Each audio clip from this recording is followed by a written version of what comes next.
Thank you everybody for joining and listening today on the Endo Education Project. We're here with Dr. Larish, who is a urogynecological surgeon. Is that correct? I'm a little bit of both. I'm A a little little bit. bit of both. I'm a urologist. You know what it is? Endometriosis is such a whole body disease that you can't be siloed. If you decide to take on the project of treating somebody with endometriosis, you need to be able to go everywhere. So, I trained for 2 years in general surgery before I became a urologist. I trained in urogynecology specifically, and then I trained in endometriosis specifically. So there's no part of the body that I feel uncomfortable going, whether it's the chest, the bowel, the ureter, the diaphragm, the nerves, uh, the bladder, of course. So yeah, I'm a urologist. I'm a urogynecologist. I'm a little bit of a general surgeon. I'm a little bit of a cardiothoracic surgeon. I think that's true of most endometriosis experts. Is we take the whole body on. That's a lot. Very great. Yeah, Yes, that's a lot. yeah, I'm happy you touched on that too. So we definitely want to start on the pelvic pain area, and then dive into the other parts. sure. Just starting off, if you could just explain why you think pelvic pain is just so misunderstood, especially in the context of these other conditions, with people thinking that endometriosis is a pelvic pain disorder, and then how it manifests into like bladder pain and referred pain and all these other Sure. conditions. So I think endometriosis is unique in the pelvic pain world because the reality is the providers who typically see patients with, say, something called interstitial cystitis, right, are urogynecologists. Urogynecologists are interested in three things. They're interested in pelvic organ prolapse, urinary incontinence, specifically stress incontinence for the most part, and interstitial cystitis. Of those three things, the majority don't want to deal with interstitial cystitis because it's a difficult disease to manage and they're not equipped for it, frankly. So what ends up happening if you go to a urogynecology office and you see who's waiting in the waiting room, right? You'll see a bunch of 65, 75-year-old women waiting to be seen for, urogynecological disorders. And then you see a 22-year-old or an 18-year-old in that office. The urogynecologist is like, you're in the wrong place. You need to go see the minimally invasive doctors, the minimally invasive surgery doctors, because they think you have endometriosis. When they go to the minimally invasive surgery gynecologists, the training in MIGS today is really focused on fibroids. It's focused on hysterectomies. It's focused on endometriosis. It's focused on a lot of things.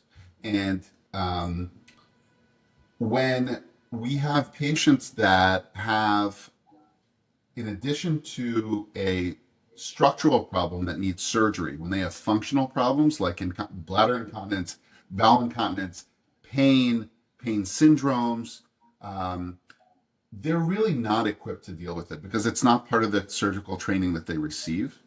And so when they get to the MIGS doctor and they say, "Hey, I have, I drip urine after I pee. There's always a couple of drops that come down my leg," or sometimes when I get home, I'm feeling fine. The second I put the key in the door, I pee my pants. Or sometimes I have such an intense urge to pee and I go to pee and nothing comes out. Or I'll sit there for 10 minutes, angling my body in different angles, rocking back and forth to get the pee out, and it feels like there's still stuff in there. The MIG surgeon, the minimally invasive gynecological surgeon, says, "Oh, you're in the wrong place. You need to go see Urogyne." And so they fall into this gray zone, this abyss where they're not getting the right treatment from the right provider who has the tools necessary to deal with a very, very complex problem because it's functional, it's structural, there's fertility questions involved, right? We deal with so many aspects that if you just go to the urogyne, you fall between the cracks. If you go to the MIG surgeon, you fall between the cracks. That's why, really, if you're committed to the treatment of endometriosis, you have to be committed to the idea of multidisciplinarism, specifically having a multidisciplinary team, which is what we subscribe to in our practice. We have, in every single case, a general surgeon present who's a minimally invasive general surgeon, so not somebody who's going to cut you open if there's a problem. Um, a urologist who's minimally invasive trained, and a gynecologist who's minimally invasive trained. So there is nothing that we would not be capable of treating. In rare cases, when we anticipate there to be diaphragmatic disease that or chest disease that is more significant than what we can handle on our own, we'll also have a cardiothoracic surgeon present.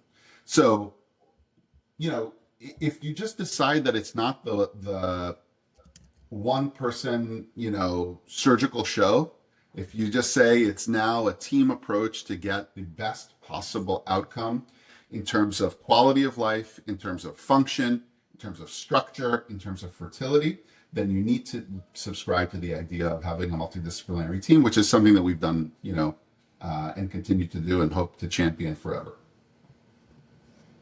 How does, just focusing on endo and adeno for a bit, how Yeah. does endo and adeno separately affect bladder function? That's a great question. It's a great question. So, whenever we talk about it, just for listeners at home who are not really clear on what that is and what's the distinction. So, endometriosis is when you have tissue that resembles the uterus outside of the uterus, lining inside the abdominal cavity or in the chest or wherever it is. There are a couple of special flavors of endometriosis. When the endometriosis is specifically in the ovary, that's called an endometrioma. So if you hear endometrioma, it's just endometriosis, but in the ovary. And then when there's something called adenomyosis, which I like to think of, it's not exactly, but it's pretty close to this approximation, endometriosis in the muscle wall of the uterus. Okay, so it's just a special flavor. So there's nobody who walks around with adenomyosis who doesn't have endometriosis. The Venn diagram is a complete overlap. And many patients who have endometriosis also have adenomyosis. But that's not a complete overlap in the Venn diagram, if that makes sense. So how does it affect the bladder and why does it affect the bladder? So the bladder is affected in endometriosis and adenomyosis really in three circumstances. The first is direct involvement of either the endometriosis on top of the bladder wall, eroding through the bladder, or through the bottom of the bladder with adenomyosis, eroding into the bladder wall. So that's what we call direct involvement of the bladder. Then we have indirect involvement of the bladder. What do I mean by that? I mean that you don't have endometriosis in the bladder itself or adenomyosis in the bladder itself, but the endometriosis or adenomyosis are affecting the nerves that govern bladder function. So specifically the hypogastric nerve, or in rare cases, the sacral nerve root. The hypogastric nerve are a set of nerves that travel parallel to the rectum and then fan out to supply the rectum and the bladder, which is why so many patients who have endometriosis or adenomyosis have constipation alternating with diarrhea. They've been diagnosed with IBS, emphasis on the BS, by the way, right? So they have IBS-like symptoms of constipation alternating with diarrhea. They'll have painful defecation. They'll have bladder urgency, frequency, waking up at night, incomplete emptying, sensations of UTI-like feeling. But the rectum and the bladder can be not involved in those situations, meaning the rectum and the bladder don't have direct invasion. What is invaded? It's those nerves. And when the nerve is irritated, the downstream effect of that nerve is going to manifest in any one of those symptoms. So in my mind, when a patient comes in and says, I have really bad constipation alternating with diarrhea, and I feel like I've had a UTI, 50% of the month, but I've tested my urine a million times. It's never positive. They keep throwing antibiotics at me, but it's never positive, right? One way for me to think of that patient is to say, well, she has direct involvement of her bladder and her rectum. I think that's oftentimes less likely than the more taking a step back and saying, okay, well, what's the common cause of somebody having both of those symptoms? And the answer is it's at the level of the nerve. And in those cases, we remove the endometriosis from the nerve while sparing the nerve. In patients where we have to reconstruct the nerve, we reconstruct the nerve. Again, all happening robotically, minimally invasively, through little tiny incisions that are less than a centimeter in size. In patients where we have to rewire the way that the brain, spinal cord, and bladder or bowel function. We actually have techniques to do that in the form of neuromodulation, which is a really neat sort of a passion project of mine. Or we have things like Botox, right, where we can paralyze a structure, just in the same way that we can get rid of the wrinkles in the forehead. If we inject the Botox into the bladder relaxes. But that's assuming that there's an actual problem in the bladder, which, as I mentioned, I think is the more rare instance. I think it's more often the case that the nerve is involved and we just see downstream effects of that being the case. Is that does that all come into play with women with endo that get frequent UTIs? And that was a personal experience of mine. Yeah, I had a UTI every 3 months for like the 2 years before surgery, so a lot of antibiotics. for sure. And after For surgery, sure. I'm So feeling I'll say this. The first thing I will say is that many patients who have a UTI don't necessarily have a UTI. A UTI, the I in UTI means infection, which means that there's a culture proven bacteria that is causing an infectious process to occur. Now, you can have the symptoms of a UTI, burning, frequency, urgency, all irritation, without the presence of bacteria. That's not a UTI. I call that UTI like symptoms. But there are patients who have bona fide UTIs, and you go, well, why is somebody who have endo more likely to have bona fide UTIs, actual culture proven UTIs? And the answer is, if your bladder doesn't eject the urine completely, if there's a small residual of urine left in the bladder at any given point in time, that's really a petri dish that's just sitting there at the right temperature to grow bacteria. And so we see patients who don't empty the bladder effectively or completely, they're more likely to develop UTIs. But again, the vast majority of patients, when we look at the records, because we request all of the cultures that have happened in the last 2 years, and we look through it and we go, there's never been a bacteria here. I don't think you have a UTI. The ramification, okay, of throwing antibiotics at all those patients who have UTI-like symptoms without having a positive culture is that the endometriosis patient, for the most part, has dysbiosis of the gut. They get something called small intestinal bacterial overgrowth, also known as SIBO, which worsens the bloat. Patients who have SIBO know they have SIBO. Their farts are horrible. Their burps are horrible. Their bloat is horrible. And oftentimes you can trace it back to a single dose of antibiotics that has caused it. Unfortunately, in the endometriosis population, it's rarely a single dose of antibiotics. It's usually antibiotic after antibiotic after antibiotic, and it's usually different classes of antibiotics, so it gets worse and worse because you're really wiping out all of the normal bacteria and replacing it with just a disproportionate number of bacteria that shouldn't be there. How can you determine, does it go into like what you were saying about the nerves with bladder endo versus bladder pain syndrome? Or are they kind of two in the same? So that's interesting. So the bladder pain syndrome terminology or nomenclature is a relatively new one. If you look back to the first description, okay, of what is now referred to as bladder pain syndrome of interstitial cystitis, it was done by Dr. Hunter, who's there's an eponym now for the lesion that's seen in interstitial cystitis called the Hunter lesion. When he started his career, he said anybody who has interstitial cystitis must have a Hunter lesion. By the end of his career, he was like, yeah, I'm not so sure you need a lesion. I don't even know what we're looking at anymore. There are a lot of patients who have this painful bladder syndrome that don't have a Hunter's lesion. That's still interstitial cystitis. So the worst thing that ever happened, okay, for the patients with pelvic pain is when we conglomerated all of the different things that cause bladder pain into one generic umbrella term called painful bladder syndrome or PBS, because interstitial cystitis, for example, is a mucosal problem. Okay, it's the inner lining of the bladder that's affected. So the treatments that we use are directed at the inner lining of the bladder.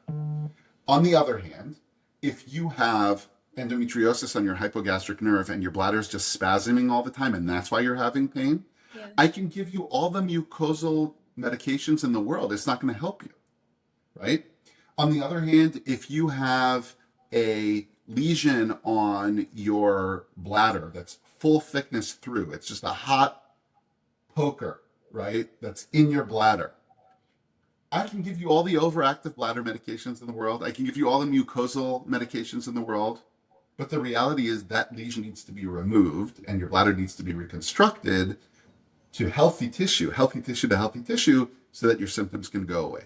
So painful bladder syndrome is an umbrella term that encompasses anybody with a painful bladder. I don't think that all painful bladder syndromes patients are created equal, in that there are different etiologies that require different treatments to get resolution of the problem, if that makes sense. Yeah, that makes sense. How does the diagnostic process work for everything, like the bladder symptoms? Yeah. So interstitial cystitis, for example, the hallmark of interstitial cystitis is a painful bladder that gets worse when the bladder is filling and better when the bladder is empty. Okay. So I often ask patients, I understand that your bladder is painful. Tell me, after you pee, is it better or worse? And if they say it's way, way better, okay, that's going in that direction. If they go, honestly, it's bad until I start peeing, but when I pee, that's the worst. That's not interstitial cystitis. That's not the hallmark, right? That's more of a bladder spasm that's driving that. And then if I ask them, well, do you feel like you're emptying completely or not emptying completely? Oh, I always feel like there's something there. Okay, well that's a different question. Is there blood in your urine? Right? If we see blood in the urine, that indicates that there's a full thickness erosion somewhere, right? Whether it's up higher up in the ureters that drain the kidneys down to the bladder, or it's in the bladder itself. If there's no blood, the likelihood of having a direct invasion is significantly less. So yeah, it's a real diagnostic puzzle. I sort of put my detective hat on and my little magnifying glass, and I try to chase down all of these different loose ends, because in reality, if you slap the diagnosis of interstitial cystitis on somebody, uh, the treatments that follow are going to be completely ineffective if you don't actually have interstitial cystitis. So I oftentimes see patients who have a diagnosis of interstitial cystitis. I'm like the fifth, the fifth opinion on a case. Yeah. And I look at it and I go, you don't have the reason the interstitial cystitis therapies haven't helped you is because you don't have interstitial cystitis. In fact, in my career, I've seen and I see many, many people with painful bladder syndrome. That's like my whole career is based on that. The number of patients that I've actually seen with bona fide interstitial cystitis is 2. Wow. Not 2,000, not 200, 2. So I think interstitial cystitis is the IBS of the bladder. Yeah. Again, emphasis on the BS, right? Like not to say that there aren't patients with interstitial cystitis. It's just those are not the patients that I see, and I feel very badly for patients with interstitial cystitis. I don't want anybody to come after me and say he's callous towards interstitial cystitis patients. No, I love interstitial cystitis patients. They deserve to be treated, but you can't just slap a generic umbrella term on every patient with a syndrome and expect that you're going to be able to reach a curative intent with that patient if your diagnosis is wrong in the first place. So, I really don't like when people put these umbrella terms on patients, because I think it's a disservice to the patient ultimately in terms of getting them a diagnosis and the right treatment. Especially when most doctors aren't like you and your team and aren't looking at the full picture. No, I think I think doctors try to do the best that they can, Yeah. right? But if your focus is not on these fields, if you're a gynecologist, right, who spends 4 days a week delivering babies on labor and delivery, and then spends half a day a week on administration, and then spends half a day a week in the operating room, and in that half a day a week in the operating room, you're doing a tubal ligation, a myomectomy, and then a stage 4 endometriosis case. I just don't think that you can divide your attention in that way and really have expertise in endometriosis because it's so complicated. I think the same is true of urologists, right? If you're a urologist who's seeing kidney stones and erectile dysfunction and enlarged prostates and painful bladder syndrome and, in the end, it dilutes what your focus is on. And I don't think you can do a great job in doing so. The problem is, how many urologists are there in the country who treat endometriosis day in, day out? I don't think too many. Um, I can count one. So, it sort of becomes a challenge, right? Because the vast majority of urologists do see everything and do take care of everything. So I'm not pointing fingers at these people. I think most doctors are trying to do a really good job for their patients. But I think it's really hard to divide your attention amongst a million different things and not have an area of focus where you're the expert. Because that's what the patients want, right? The patients have seen 40 different people, each one with their own spiel, but nobody's actually taken a half step back and said, okay, well, holistically, what are we dealing with through the lens of my expertise? How can we help you? And that's usually the opposite happens is somebody takes a holistic view and says, well, you have a lot of stuff going on. Let's just slap a label on you. Let's call it, painful bladder syndrome or interstitial cystitis or IBS, and not take into account that there's fertility stuff going on. There's bladder stuff going on. There's bowel stuff going on. There's quality of life stuff going on. There's heavy menstrual bleeding. There's painful sex. There's so many things that one needs to take into account if you're going to look at the patient holistically, that it's really hard to just give somebody a generic term. You really have to drill down and figure out what's going on. Um, I think most doctors try to do that. I don't know that it's so easy to do. Yeah. When it comes to excision surgery for bladder endo, what is like I mean, I'm assuming it differs per patient, but what's like the general game plan of like where you go to look for the endo? Like you touched on before, is a nerve component. Like, do Yeah, you? you have to look everywhere. You have to look everywhere. You are a detective. When the patient signs up for surgery with me and my team, um, they are trusting that we are going to leave no stone left unturned, so that when we come out of surgery and we say, we saw endo, you had endo, you currently do not have endo, I can look a patient in the eye and say that to them. More importantly, though, okay, because there are patients where, I'm convinced that they have endo. We look in and there is no endo. I want to be able to look that patient in the eye and tell them with certainty, I looked everywhere. You had the best eyes in the country looking at your case. You do not have endometriosis. That's not a bad thing. Okay, that removes a major uh, diagnostic dilemma off the menu, right? Now the patient can move on in pursuing their diagnosis in a different way. So I think both are important, right? I want to be able to tell somebody I've looked everywhere and cleaned you out, Yeah. or I've looked everywhere and you don't have it. I think both are definitively important. How we do that is that every patient that gets surgery with my team gets a cystoscopy at the beginning of the case under anesthesia. Okay, so we're looking in the bladder. We're looking in the abdominal cavity from on the outside of the bladder, so in and out. We're squirting the ureters with special phosphorescent dye that we can see during surgery, so we can see if there are any anatomical abnormalities to the ureter. We can see if there are any stricture points to the ureter. We can see if there are any duplications of the ureter. These all have relevance to how a patient feels. Um, when a patient has endometriosis in the bladder, we remove the endometriosis with really two goals in mind. One is to have a complete excision of the endometriosis. Three goals. One is to remove the endometriosis completely. Two is to restore normal anatomy.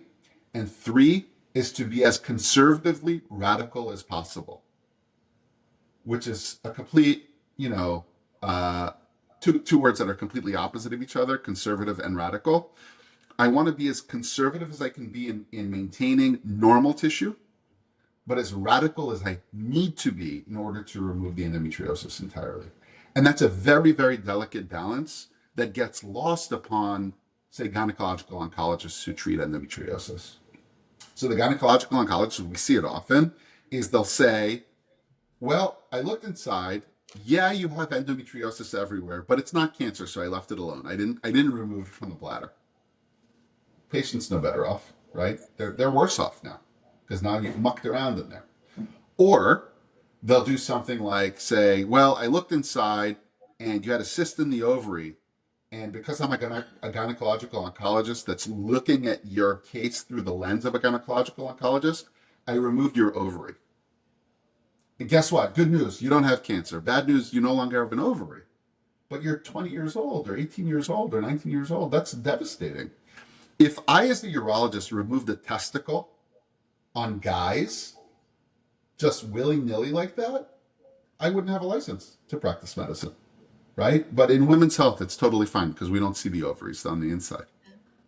So we don't remove testicles on guys for pain, by the way. There are other things that we do for pain.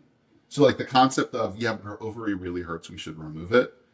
In men, patients who have testicular pain, we can do a spermatic cord innervation.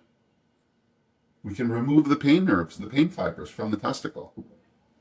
I don't, I just don't understand why it's so accepted to rob somebody of 50% of their fertility potential and their hormonal potential, which is no less important, just because it's a gynecological oncologist who's doing the case or a generalist who's, not skilled enough to remove the endometriosis from the ovary while maintaining the ovary present. So, yeah, I mean, it's a loaded question that you're asking, but I think it's an important one. So I commend you for asking the question. Like you just touched on that fear because it's so common that women's ovaries are removed or hysterectomies are done, especially at a young age, that comes with a heavy fear of excision surgery, or any surgery for endo. So, and then also coupled with the fear of not finding anything, for those patients who are going in with hope, but also a lot of fear. Um, can you explain more in like a way to comfort those patients of how the urologists and excision surgeons collaborate? Yeah, yeah. So I'll tell you this. I think first and foremost, um, you should not be afraid if you go to an expert. Okay, because the expert has done this day in, day out. This is all they do. They're not delivering babies on Monday and Tuesday and doing kidney stones on Wednesday, and they are just devoted to the disease and to the cause. So that's number one. Number two, a hysterectomy is not the treatment for endometriosis. Okay, that, believe it or not, that is a controversial statement for me to make. Because if you look at the ACOG guidelines, they said the definitive management of endometriosis is hysterectomy. I can tell you that that is something I just simply do not agree with. Um, Mostly the reason, so do you know why that came about? It's actually an interesting historical quirk. No. So in the 1800s, there was a doctor named Dr. Sampson, uh, and he has an artery called Sampson's artery. And he came up with the concept of something called retrograde menstruation as the etiology of endometriosis. What does that mean? It means that every month you shed the lining of your uterus, you're supposed to expel the lining of your uterus through your cervix out of the vagina, right, in a period. And some amount of that blood retrograde flows instead of out of the cervix and out of the vagina, back through the ostia of the fallopian tubes and out of the fallopian tubes and into the abdominal cavity. As a result of that theory, and that's a theory of endometriosis that's still accepted today by some, not by all, but by some. As a result of that theory, uh, if that's true, then removing the source of the retrograde menstruation is the solution, which is why ACOG recommends that. Okay, so that's an historical quirk based on a theory that's not proven. In fact, in the 90s, David Redwine, who passed away about 2 years ago now, who was a renegade, an outlaw maverick in the field of endometriosis in the 90s, he ran a couple of studies where they did autopsies on babies that had been miscarried, and he found that 10% of the female babies that were miscarried, in other words, they'd never had a period. Yeah. Okay, so they couldn't have possibly retrograde menstruated. 10% of those babies had endometriosis on autopsy. Wow. So what that means is that endometriosis, so that's a different theory of how endometriosis occurs. But what that means is that endometriosis cells are laid down embryologically. They're there, they're nascent, they're sleeping until you have your hormonal storm of puberty, and then those cells wake up. If that's true, then removing the uterus will do nothing to help with that because those cells are already present. So the only treatment in that situation is excision of those cells, which is why excision surgery is the Gold standard. that's the gold. It's not the gold standard. It should be, right? Yeah. It's not the gold standard because of the other theory, which I think is wrong, Yeah. right? So then the question becomes, well, if you believe that excision is the gold standard of therapy, right? How does one do that? Well, I got to tell you, the pelvis is the most complicated part that, not the most complicated, but I believe the pelvis is a very complicated place to operate. It is a landmine, is a field filled full of landmines. There are nerves, there's the rectum, there's the bladder, there's the ureters, there's big blood vessels. It requires a very high level of surgical expertise to navigate through that landmine field without stepping on a landmine.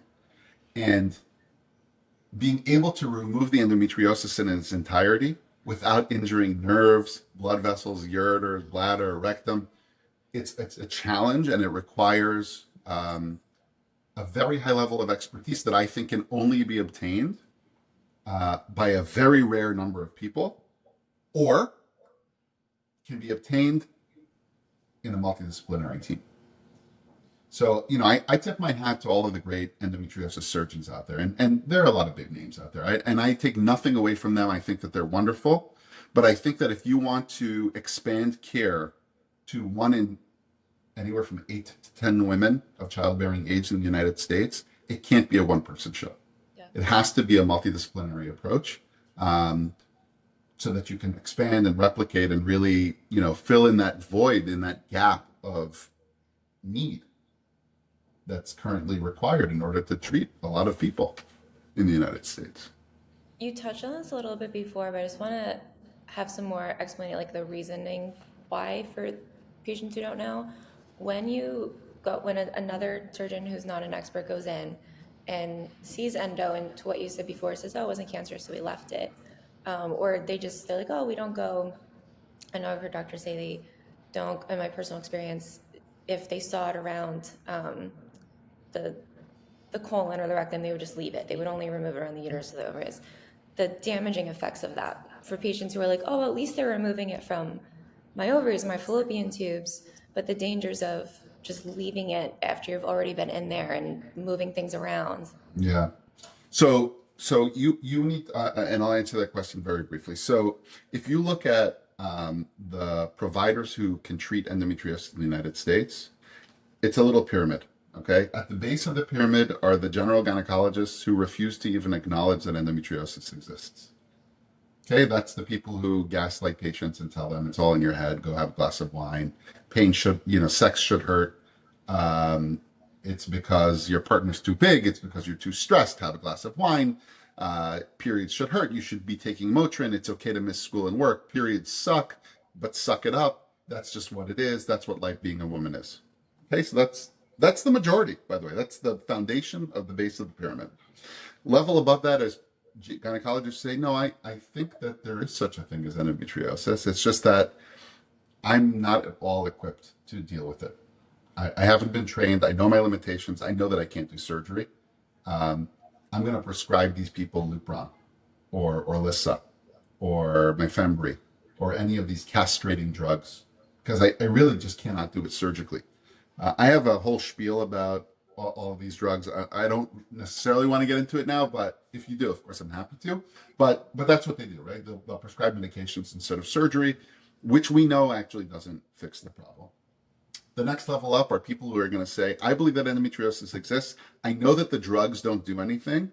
I know that surgery is the right management. I'm not a good surgeon, but I think that I want to do the right thing for the patient. So I'm going to take them into surgery and I'm going to burn or ablate the lesions. Okay. Endometriosis is like an iceberg. Okay, what you see on the surface is the minority actually of endometriosis. It's like they have tendrils like an octopus's arms on the bottom.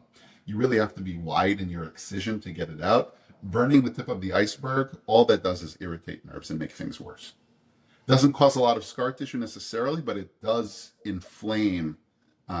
It's sort of like have you ever seen those videos where they'll cover up like a fire with like a rag that's soaked in gasoline? Yeah. There's like a second where the fire like disappears, and you're like, oh, they put it out, and then you get this fireball that explodes. That's essentially what ablation does. Okay. Great metaphor. Yeah. The next level above that is somebody who says, well, I believe what Dr. Larish is saying. I think ablation is wrong, so I'm going to excise it. But I'm a gynecologist after all, and I don't want to excise anything off somebody's bladder. And I don't want to excise anything off somebody's ureter because I'm scared, or I don't want to excise it off somebody's rectus, so I'm just going to leave it alone. When you do excision and enter into surgical planes, once those planes are violated, coming back to do surgery becomes very, very, very difficult. Okay, because scar tissue does form, and scar tissue forms not as a result of surgery necessarily, but of leaving disease behind now with a raw surface that's next to it. So the endometriosis can progress more readily into various areas. The next level above that is somebody who says, I can do it, right? I can excise it from the dangerous places as well. And I'm going to do that. But if it's outside of the pelvis, if it's on the diaphragm, if it's on the bowel, I really need a multidisciplinary team. I don't have it available. Let's document that you had it, and we'll bring you back next time with a whole team approach. The problem with that is that now the surgical planes have been violated. The surgery is much harder. Why does the patient have to go through a second surgery? Like, right? It's just like it's a big burden for the patients to carry. And at the top of the iceberg, or of the pyramid, I'm sorry, rather, are the people who subscribe to the multidisciplinary team and have the full complement of everything that you need in a one and done surgery, because I think that should be the standard of care. A one and done complete excision of surgery with a complete excision surgery of endometriosis with an eye towards functional restoration. Okay, so restoration of fertility, restoration of bladder and bowel function, elimination of pain, normalization of anatomy. Those are the goals of what we do. For patients who have had the, I don't want to say the good surgery, but like with a multidisciplinary team who's excised from everywhere, had a successful surgery, what is your recommendation for managing pelvic pain after surgery, like pelvic floor therapy or anything else? Yeah. So look, pelvic pain is the analogy I like to give is a ball of yarn. Okay, so it's all jumbled up, right? And if you just pull on one end of the yarn, the ball gets tighter and tighter. It becomes harder to actually unravel. You have to pull on all of the ends at the same time to unravel the problem of pelvic pain. So if you have pelvic floor dysfunction, you need to see physical therapy. If you have bladder dysfunction, like bladder spasms, you need to see a urologist who treats bladder spasms, right? If you have rectal spasm, that needs to be dealt with. If you have a neuropraxia or a neuralgia, that needs to be dealt with. So the idea is that surgery starts well before the operating room in finding out what we have to think about to anticipate in surgery, and it ends well after the operating room in the post-operative care that's needed in order to get somebody through the entire tunnel. So physical therapy, specialty care, an eye towards functional restoration. And remember, the journey of the endometriosis patient also has to do with fertility. So we have to make sure that we have somebody plugged in for either egg preservation, or if fertility is of an immediate concern, then, getting that ball rolling. There's so much that encompasses. It's a lot. It's a lot, which is again why, to think that you can just catch babies on a Monday, Yeah. do myomectomies on a Tuesday, do hormonal replacement on a Wednesday, and then do stage 4 endometriosis on a Thursday. It just doesn't make sense. So we've talked a lot about what this ideal surgical team is, but basically to kind of summarize our conversation today, what would be like your checklist of what a patient who is interviewing interviewing surgeons to get surgery, that they should be asking and checking off that list? Do you have a general surgeon who's minimally invasive trained in your team? Are they there for every case or do they have to be called in? Are you using an on-call pool? Meaning, do you know who the general surgeon is on call the day of my surgery? Are they just pulling him out of he's doing a hernia repair and now he has to come in and deal with my case? Yeah. Or is he dedicated to my team to my case from the first minute of the operation? Is there a urologist present? Is that urologist minimally invasive trained, or is he going to need to open me up if they need to reconstruct something? That's the majority of urologists in the country will require an open approach. So it's very important. Is your gynecologist not only are they minimally invasive trained, but are they endometriosis focused? So the dream team, right? The Looney Tunes dream team, the Space Jam dream team is MIGS trained gynecologist with a focus on endometriosis, not fibroids, not cerclages, not pelvic organ prolapse, a focus on endometriosis. A urologist who's minimally invasive trained, who can do a ureteral reimplantation, who can do ureterostomy, who can excise something off the bladder, reconstruct the bladder, who can administer Botox intraoperatively, who understands the pelvic neuroanatomy of the bladder and of the pelvis in its entirety, and a general surgeon who's committed to the idea of minimally invasive surgery as well, who's not going to open you up if you need to do something, and that is present and that all members of the team are present from the first minute of the case until its end. That is the dream team. That is the checklist. Because if you just call a urologist and say, hey, can you come in and look at this? They're going to open you up. If you call a general surgeon, maybe the guy is like a hernia specialist. When was the last time you did a low anterior resection of the rectum or did anything like, if that guy gets called in, you're getting a colostomy. That's the reality. You're getting a temporary diverting colostomy in that situation. Or they'll say, yeah, but the appendix looks normal. Why are we going to remove it? Leave it alone. When we know that the appendix is abnormal the vast majority of the time in pelvic pain patients. So the whole team needs to be focused on the idea of endometriosis, committed to minimally invasive surgery, and needs to be organic and present from the first minute of the surgery to the last minute of the surgery. That is the best outcome for the patient. We are wrapping up, but you just touching on the appendix thing, I just want to acknowledge that. So why is that? I mean, it seems like it's like every endo patient or majority that I've spoken to, including myself, the appendix is like expected to be removed. So that's when you say it's abnormal. You mean like there's endo growing around it and you just remove it because you don't It's a need it? good question. So we just did a study at our hospital because I had the exact same question, and the recommendations, by the way, for women under a certain age, I believe it's under age 35, to have an appendectomy at the time of any minimally invasive gynecological surgery because of the likelihood of developing appendicitis in your lifetime is such. Gotcha. Okay, so we actually wanted to look at the actual bona fide data. So what we did is we removed the appendix on 500 consecutive patients with pelvic pain and suspected endometriosis. So we removed all the endometriosis, and at the end of the case, we removed the appendix. Before we removed the appendix, we took a poll of everybody in the room. Do you think this appendix is normal, abnormal, or equivocal? I don't know. Medical student, what do you think? Write it down on a piece of paper, write down that you're a medical student. Anesthesiologist, what do you think? General surgeon, what do you think? Urologist, what do you think? Gynecologist, what do you think? Everybody writes down their answer. Nurse, what do you think? Scrub tech, what do you think? Everybody who's in the room, write it down, right? We put it in the box at the end of the year, right after we did 500 of the appendectomies. We compared it to the final pathology, okay? The vast majority of the time, talking about something above 76% of the time, when there was consensus, meaning everybody in the room said the appendix was normal, the appendix was abnormal. Now, what does that mean? Does that mean that Dr. Larish needs new glasses? And that everybody needs new glasses in the room? Or, right, does it mean that appendiceal pathology starts on the inside of the appendix where you can't see it? Okay?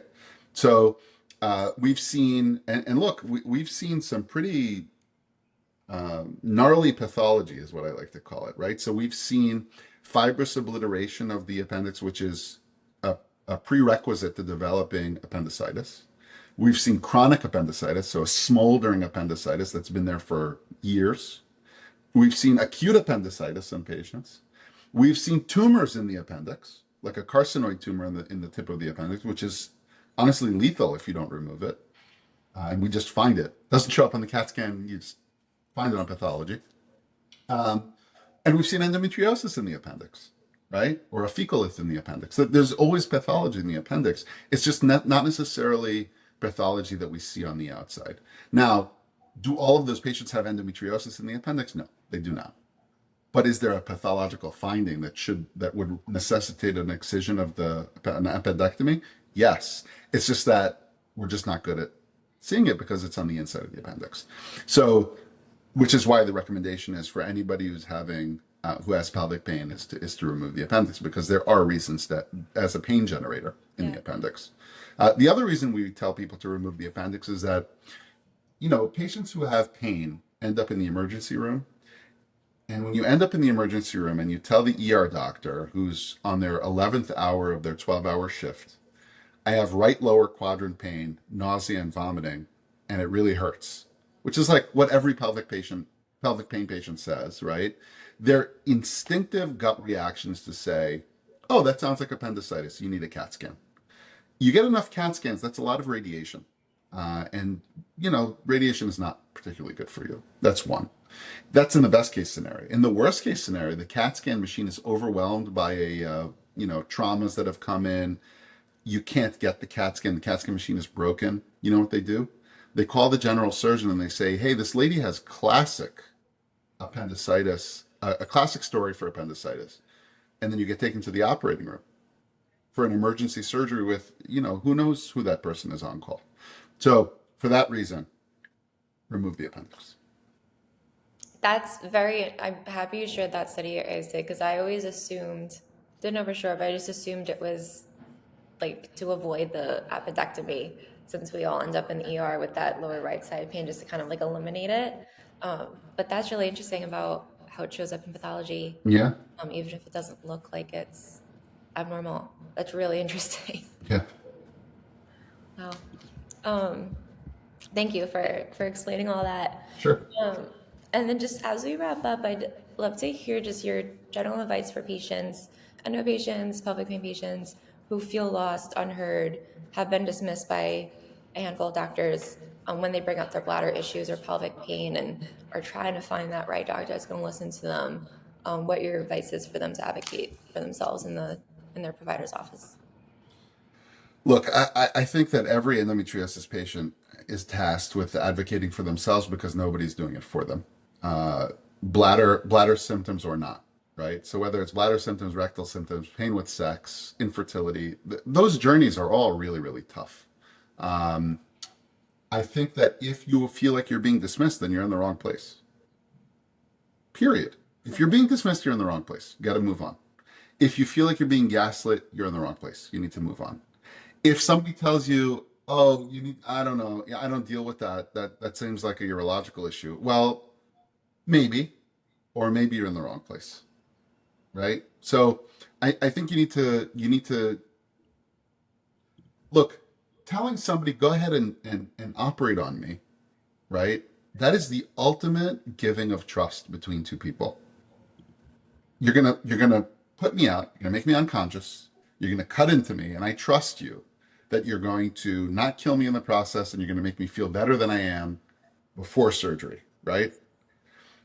It's the ultimate giving of trust. So if you feel like you don't have that before you've gotten started, I don't recommend you have surgery with that person. I recommend you keep looking until you find somebody you do feel like you can trust completely, that you know is going to do a good job, that you know is going to be like a dog with a bone, right? Who's not going to let go until they really have either a complete removal of the offending agent being endometriosis, or can look in the eye and tell you, I know for sure you do not have endometriosis. Both of those things are optional, okay? But the middle ground of, I don't know. I'm not sure. We took a couple of biopsies, but we didn't do everything. And I don't know, that's not acceptable in 2025. It's just not. Yeah, great advice. It's ridiculous. I mean, personal experience and just talking, like diving into the world post surgery and meeting all these other patients, just how common it is that we're just all dismissed. Yeah, And it's it's wild. mind blowing. How do you go in? Just a little story when after surgery, for insurance reasons, trying to prove that I had to go out of network, went to a network doctor just to then go back to my insurance company and say they wouldn't operate on me. Blatantly right there, and I'm post surgery, post pathology. They didn't know that yet, but the office manager says to me, "Why are you here?" I'm like, "Endometriosis." She's like, the office manager, not even the doctor. "I'm telling you right now, you don't have endo. That's just what every woman comes in thinking they have." Like, obviously, I'm fired up because like I'm sitting there with my pathology report. Like, you're telling, and just like imagining if I was there without my pathology report and didn't have excision surgery, and just how defeated you feel, and just like then you come to accept feeling awful all the time, and just obviously how much worse endo gets in your body when it goes undiagnosed for so long.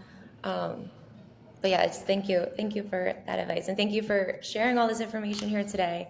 Dr. Larish is at Real Urology on Instagram and shares plenty more educational insights to endometriosis and urology. So definitely check them out there. Yeah, thank you for joining today and giving all this info. My pleasure, Nicole. And to be, I think it should be called out and pointed out. What you're doing is really important, because ultimately, if you're not the megaphone for patients to voice their concerns, to hear what doctors have to say who are knowledgeable about this, to be heard, for patients to be heard. Um, I think you and people who are like you, who are advocating for endo, and for the patients, are the ticket to the future here. And so I commend you, and tip of the hat sort of proposition here. But I really do thank you, because it's important. So Thank you're you. doing God's work. So we appreciate you. Thank you. I really appreciate that. It's a, like you say, or I like to say all the time, most endo patients learn more from other patients than from their providers.